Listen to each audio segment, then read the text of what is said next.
this is your seated banded row. Now this is super similar and virtually mimicking a seated row that we would see on a cable pulling machine in the gym, but not all of us have access to that. So I'm going to demonstrate on how you can do a very similar exercise using a resistance band instead.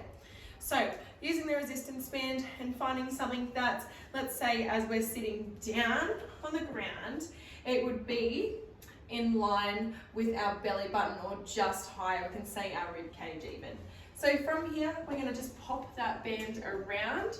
I'm just going to demonstrate using my squat rack, but anything that you can, and we're looping it through, and here's going to be our handles. Now we do need to sit back far enough so that we have resistance on the way out and as we release our shoulders back in again. So I'm going to sit all the way out and create that resistance now. Now, as you may have noticed if you've used the pulling machine at the gym, our feet generally press into the steps that are available to us.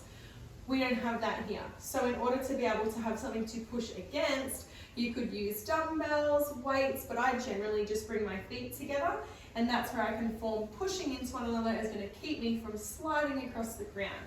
So from here, we're going to bring those hands up. So we're going to give a nice thumbs up to the sky. So thumbs up for me. We're going to pull those shoulders back and down, and from here, we're going to pull that band to our belly button and squeezing through the center of our back, and we control it out. And you can see that as I control it out, there is still resistance on the band. So my muscles are working all the way through the set and not just as I pull it in.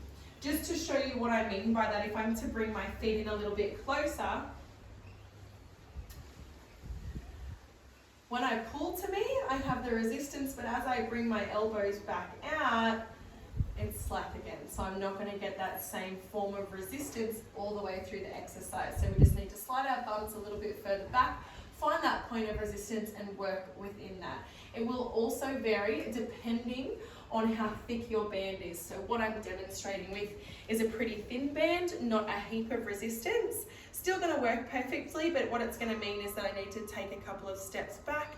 If you have a thicker band, obviously you're going to be a little bit closer, you're going to have that little bit more point of resistance, which means you're not going to need to sit so far away from where your band is attached to. And this is your banded seated row.